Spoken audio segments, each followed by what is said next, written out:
you're anything like me, well, you've got some serious issues and I strongly recommend you see a doctor. But you also believe people aren't defined by the colour of their skin. Now, I thought that was just not being racist, but as it turns out, I was wrong. In order to truly not be racist, you have to make a massive deal out of skin colour, citing historical events, accepting responsibility for the actions of others, and ultimately feeling ashamed for being born white. But as it turns out, I was wrong about that too, as BuzzFeed teaches us a valuable lesson on how some black women don't need your sympathy because they already feel sorry for themselves. There's this really pivotal scene in the Thanksgiving episode of the show Masters of None. What? That show that's written by that guy who likes consensual blowjobs? Pfft, rapist. Angela Bassett plays a mom. She's a mother to Denise. A woman being cast as a mother? That's not very progressive, is it? How about casting her as a father, or perhaps a drunken uncle? She turns to her, she says, honey, we're minorities and we have to work twice as hard to get half as far. I'm pretty sure that saying comes from a time when it was true. Just putting it out there. Being a minority is the sole requirement for working at the BBC right now, so it sounds like you have to work half as much to get twice as far. Plus, you know, if you teach your children they're oppressed, they're gonna feel oppressed. Women of colour share their imposter syndrome. I hate this XYZ of colour thing. When do we stop saying black? Say you're progressive all you want, but getting offended by a colour seems like a major throwback to the 1940s.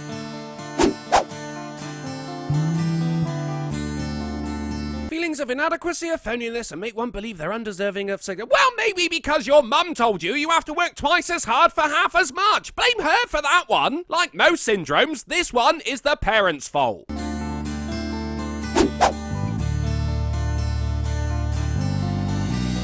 Doubts about one's abilities due to race, gender, or background can lead to, again, probably down to the fact that people are being told they're being held back due to their race, gender, or background. Stop feeding the fucking fire. How about we have victim syndrome? That sounds more like it.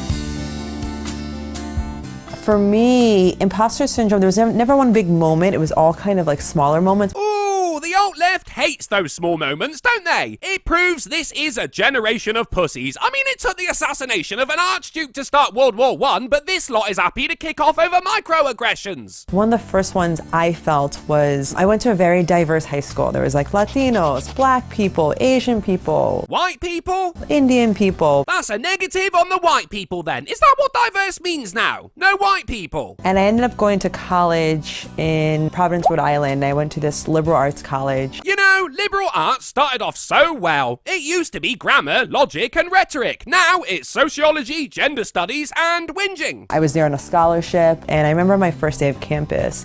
It was a sea of white people, and I was so surprised. Why? Because they'd normally be in the field whipping slaves? How is it you can comment on the amount of white people in an establishment, but as soon as I walk into a room and say it's really dark in here, I get called a racist? And I just thought the world was like my high school. I never felt such a lack of diversity. Really? It was your first time seeing white people and you put that down to the diversity in your high school? Are you retarded? Is she retarded? It was really shocking to me, and I felt insecure. I think I worked hard because I wanted to convince myself that I belonged there. Well, most people would have let the scholarship do that for them, but fuck it. If you want to feel inadequate because of the colour of your skin, you carry on. Just don't blame it on everyone else. To me, imposter syndrome is... I don't give a fuck what it means to you. If it's a syndrome, it has a clear definition. I can't stub my toe and then claim disability benefits for being an amputee. This blurring of the lines has created trans-trenders, Bianca. Stick to what the word means. A person who never takes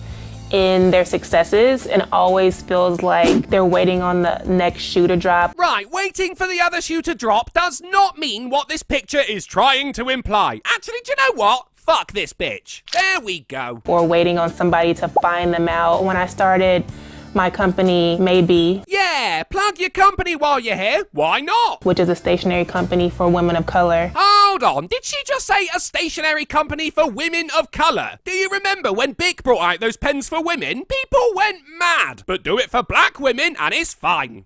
I remember hitting these really big milestones. Yeah, I should imagine those luggage tags were flying off the shelves. And one of them was I was featured in Essence magazine 6 months into starting my business. You blare something out and I'm gonna make an effort to read it, Buzzfeed. What do we have? Bianca Lambert was tired of sifting through greetings cards and not finding images that reflected her. Well, holy shit. Step aside Martin Luther King. This girl's got greetings cards and you only had a dream. And I could never take that in. I could never say, you know what, this happened because I was bold enough to reach out to the magazine. 3 jump cuts mid-sentence there, so either you have trouble speaking English or you didn't really say that. This happened because I started this company from scratch. It was never about what I did. It was about, well, maybe it was just the universe. So it wasn't because you actually contacted the magazine and said, hey, I'm combating racism by selling paper. No, the universe looked upon you and went, yeah. Did you even start your own business then, or was it down to some planetary alignment? But it wasn't about my hard work, dedication to making that happen. It sounds like you know it was down to your hard work and dedication, which is why you said hard work and dedication. But then it's really hard to sound like a victim when you have your own business. My first paid internship was Sequoia? That's a tree! What are you, a professor of Pokemon? a nonprofit in DC, and it was for an internship program for my college and other colleges in California, and also had a couple Ivy League schools involved with it. Yeah, riveting stuff. I thought we were talking about imposter syndrome. I didn't realize this was a fucking job interview. I was one of maybe 5 students that had a paid internship. Thanks for that graphic, Buzzfeed. I was really confused when she said 5 people, but you cleared it up for me. And there were about 200 students in the program. I kept telling myself that I didn't deserve to have a paid internship. The Ivy kids didn't have a paid internship. Well, they were from Ivy League schools. I doubt they needed the money, you know? It didn't make sense to me, despite having worked before and being a politics major and being in DC where politics is such a big thing. Really? Politics is a big thing in Washington, D.C.? I can see that internship taught you all kinds of things, Sequoia. What an opportunity! I just told myself that it was like kids who I felt were more qualified or deserved it more than I didn't have the same experience that I had. Right, so you were just being humble then. Nothing wrong with that. I love a humble person. They remind me how fucking awesome I am. But it's only imposter syndrome if you feel like a fraud and are scared of being exposed. Kinda like how I feel whenever I make a legitimate argument in a video. You just felt underqualified. Kinda like how I feel whenever I make a legitimate argument in a video. Once I started becoming a manager and leading teams and being, the head of departments and things like that. Yeah, and you work well on your own, but also as part of a team. You sound like every generic resume ever. This is a job interview, isn't it? More often than not only am I the only woman, but I'm the only person of color. And what color would that be, my fair-skinned lady? You can say Latina all you want, but you are the whitest person of color I've ever seen. When you're a black woman, you don't get to be mediocre. You run a stationery company, Bianca. I can't think of anything more mediocre than that, except, I don't know, a box factory? You don't get to walk into a place and say, you know what, I'm just gonna be all right today. Well, Obama did that for 8 years. I think black women are taught that we are not deserving, as much as I hate to say that. Okay, but who teaches them that? I've got a tenor on other black women, mainly mothers and grandmothers, stemming from a time when perhaps people genuinely thought that. I mean, that's not the case nowadays, but why let the facts get in the way of your feelings, eh? And I think that it's stuck with me, unfortunately. Probably because you're reinforcing that feeling before our very eyes. Only to go on and say something like you work hard and you consciously feel as though you're deserving of things. I work hard and consciously I feel that I'm deserving of things. Boom! But subconsciously, I don't feel that way. I attribute everything to luck as opposed to just attributing it to me. But if you know something's going on subconsciously, it's not going on subconsciously, is it? You can't be conscious of something happening subconscious. Where was it you went to college again? I think imposter syndrome is something that... Again, no one cares what you think. If you don't know what it is, don't fucking talk about it. It's not imposter syndrome if you're genuinely a fraud, love.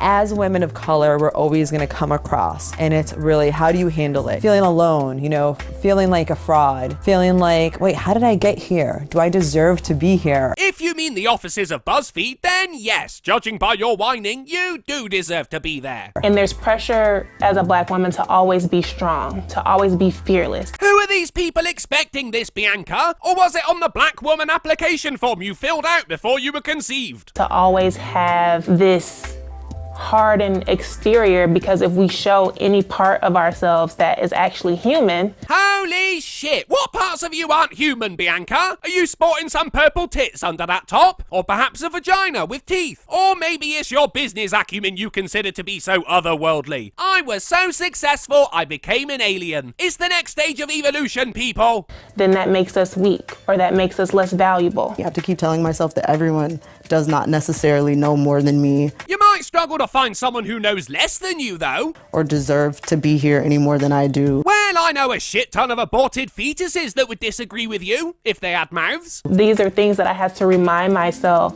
every single day. Why remind yourself, Bianca? Just right, don't forget you're a victim on your bathroom mirror. Because if I don't, I'll fall back into this place where it's like, okay, wait, what happens when somebody doesn't think I'm good enough? How do you know what someone's thinking? Are you one of those telepathic aliens? Or am I actually good enough? For what? You sell greetings cards, you crazy bitch. How can anyone be underqualified for that? And there's that old saying, fake it till you make it. And I just kind of try to do that, until I realize I'm not faking it anymore. I'm just slaying it. No, St. George slayed it. Buffy slayed it. You're just pretending to have a syndrome so it feels as though you overcame some kind of adversity to get where you are now. That you might entice people into saying, oh, well done. Well, it ain't happening here, ladies. I mean, I clean fucking toilets for a living right now. I'm not going to be told by a girl who got a paid internship in Washington, a business-owning alien, and some chick who thinks she's black that I have it better than any of them. And unlike these sorry excuses for victims, I'm not looking for anyone to say well done. I just want them to stop shitting up the back of the toilet. Thanks for watching, guys. Please consider becoming a patron or a supporter, and with any luck, I'll have cirrhosis by Christmas. And check out that Drunken Uncle merchandise so you can hold my face close to your feeble little body. Oh, and check out Suit Yourself's second channel after YouTube stuck his dick in him and waved it around. Because if calling someone a fat cunt can get you banned, then it's just a matter of time for all of us. The links are in the description, and remember, your ethnicity is irrelevant. You're part of the rat race now.